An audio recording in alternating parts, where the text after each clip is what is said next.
Ramadan is welcomed in my country, Mali, in a very unique way. Like people come together in prayers and iftars. One of the best thing we do in Ramadan is that people who are living in the same building will, instead of doing their iftar alone at their homes, they will come together at the same place, bring whatever they cook that day at their home, and they will share that together.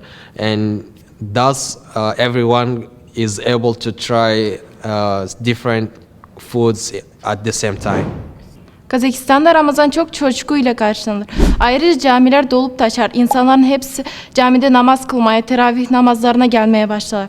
Ama benim en sevdiğim gelenek Carapazan geleneğidir.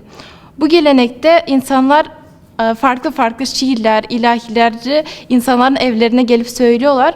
Bu insanlar da söyleyen kişilere ikramlarda, tatlılarda ya da para vererek öyle ikramda bulunuyorlar.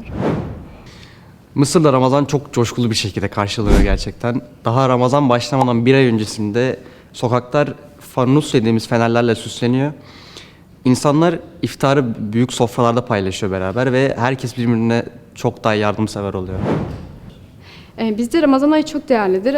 Tüm aile bireylerinin bir araya gelir ve iftara yakın zamanda dostlarımız ve komşularımızla yaptığımız yemekleri paylaşırız ve aynı zamanda evlerimize davet ederiz. En sevdiğim Ramazan geleneği ise Ramazan'ın ilk 2 veya da 3 gün iftardan sonra çocuklar büyüklerine yani Ramazan şiiri okuruz ve büyükler de bize şeker ve de para verir. Bu benim için çok değerli çünkü bu bana çocukluğumu hatırlatıyor. En sevdiğim geleneklerden birisi aslında Ramazan ayında her bir ülkede bunun olduğunu düşünüyorum. Aile ve komşularla iftar yapmak.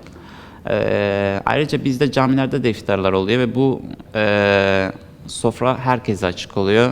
Oruçlu olanlara veya olmayanlara bu sevdiğim gelenek. Bizim ülkemizde özellikle Ramazan ayı çok güzel karşılanıyor. Ben bu birlikteliği görünce ayrıca bir hayranlık duyuyorum açıkçası.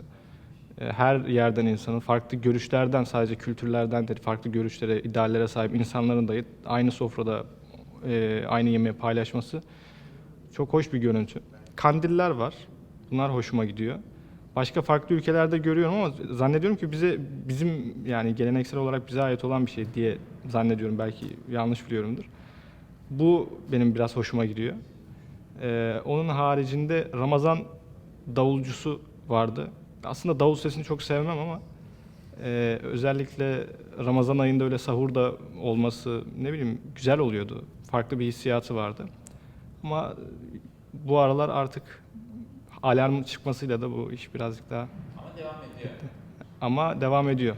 Eskisi kadar sık değil bence ama. Ben eskiden veya ben uyuyorum o saatte yüksek ihtimalle.